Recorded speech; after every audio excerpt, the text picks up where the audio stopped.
where the news comes first. You're watching News Channel 2, live at 5 News Hour. Tonight at 5, $1 billion in federal cuts to the farm-to-school pipeline. Will we feel it here? Also tonight, $24 million to create more than 100 new affordable housing opportunities locally. And on this day in history, a president who lived in Clinton and Holland Patton was born. Now, the news with Kristen Copeland and Jason Pallas.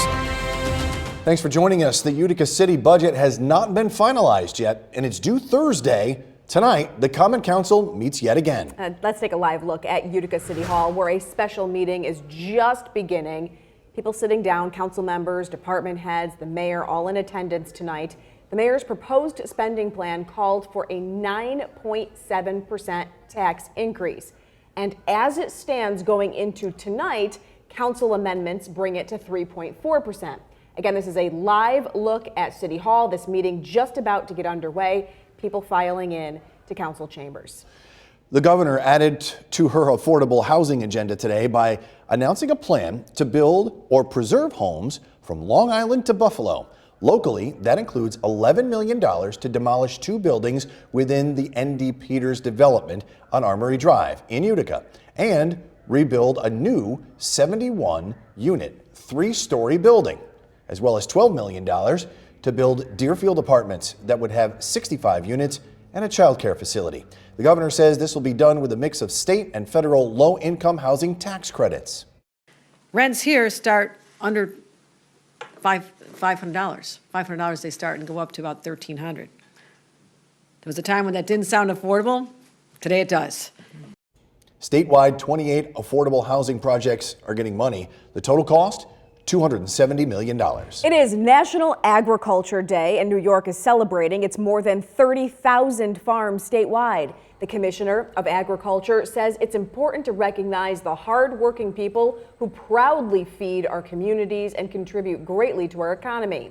He says New York's farms are the nation's top producers of more than 30 commodities, including apples, grapes, cabbage, dairy, and maple.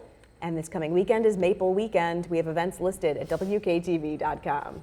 From farm to table to the cutting board, the USDA is cutting $1 billion in funding that helps bring farm-grown food to local classrooms in the same community. News Channel 2's Jolene Ferris reports on the local impact. You might have seen the national headlines about the federal government cutting $1 billion in funding for schools and food banks to buy food from local suppliers and wondered, will it really have any impact here? Brookfield, Clinton, Frankfort, Herkimer, New Hartford, New York Mills, Oriskany, Owen D. Young, Richfield Springs, Remsen, Secoit, Waterville, Westmoreland, the BOCES sites themselves.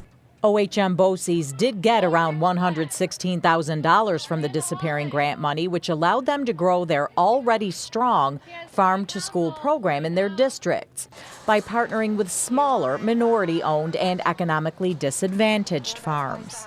We had 11 of our buildings partnered with smaller farms, and they had a weekly produce box, like a family might get a CSA. The schools would get school-sized community-supported agriculture boxes, and they were able to use that in the cafeteria. No one wants to say goodbye to 6 figures of funding, especially for a program that connects kids with healthy, locally grown food. BOCES says the program will go on, but some number crunching will be required. So much is really up in the air with all of the federal funding. It's hard to know exactly how our program will continue, but Farm to School has been a huge priority for us for 15 years, so we will definitely continue our existing farm partnerships. The bigger concern is what might lie ahead. It's pretty scary.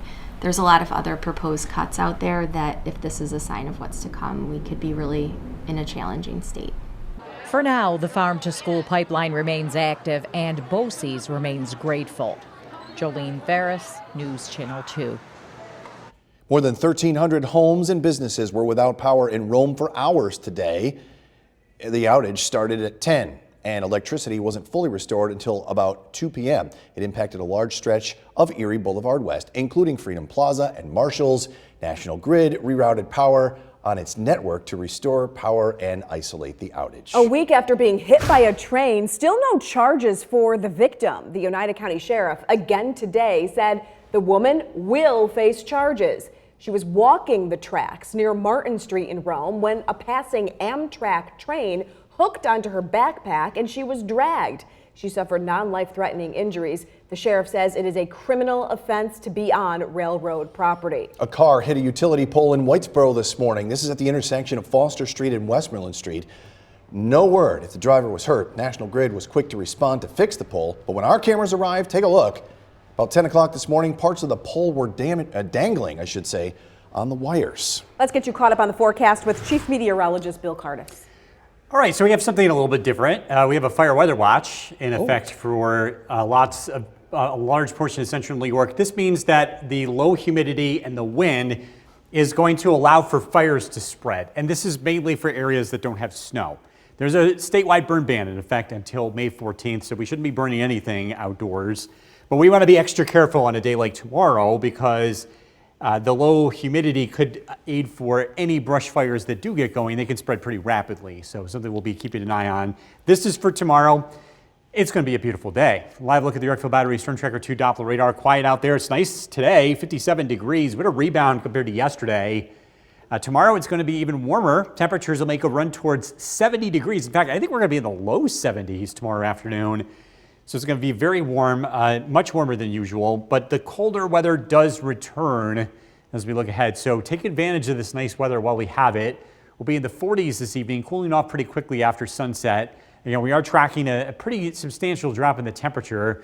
Look at the forecast coming up. Jason, back to you. Bill, thank you. President Trump's lengthy phone call today with his Russian counterpart, Vladimir Putin, ended with an agreement to temporarily halt on certain targets. Yeah, the conversation appeared to stop short of convincing Putin to sign off on a wider truce. Brian Abel has the latest from the White House. A pivotal, high-stakes call between Presidents Trump and Putin with a goal of bringing to an end the Russia-Ukraine war. It lasted about 2 hours with information about that call slowly trickling out. The White House releasing a description of the call saying that both presidents agreed on a need for lasting peace and that there should be economic deals in that peace. Both sides said the call ended with an agreement to temporarily halt attacks on energy infrastructure. Ukraine has not agreed to this. Meanwhile, the Kremlin's description of the call says that Putin demanded the halt of foreign military aid and intelligence sharing to Ukraine as the key condition for preventing the escalation of the conflict and working towards its resolution.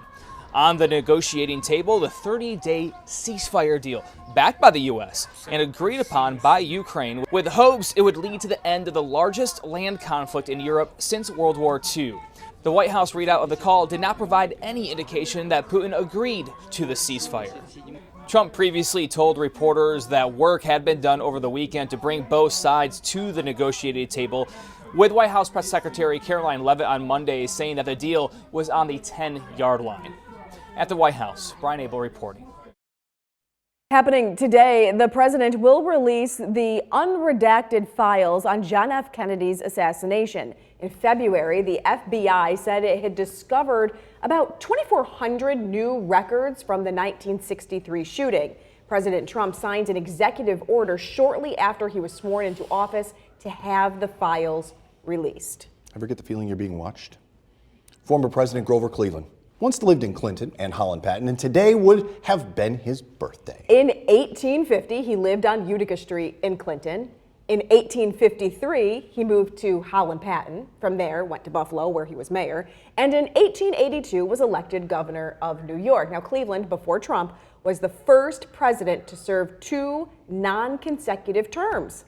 Cleveland was the president who dedicated the Statue of Liberty. There's a lot more to WKTV.com. A lot of good stuff.